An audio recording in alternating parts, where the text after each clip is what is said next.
Hi friends, this video shows how to turn on or off HDR. Go to settings, select settings icon from top, go down, set display and audio settings, go down, select HDR settings.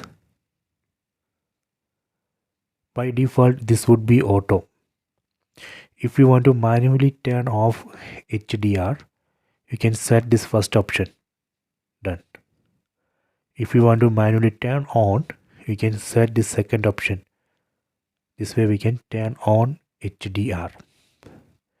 Or if you want to allow set-top box to take the decision, you can set this third option auto. If we select third option auto, set-top box will check the HDR feature of the connected TV. Then based on that, it would turn on or off HDR. So better select HDR if you don't know whether the TV supported HDR. So set-top box will take the decision. So select the auto. So if you want to manually turn on or off, you can try these two options. Okay, so you can try this. I hope you have enjoyed this video. Please subscribe this channel. Please like and share the video.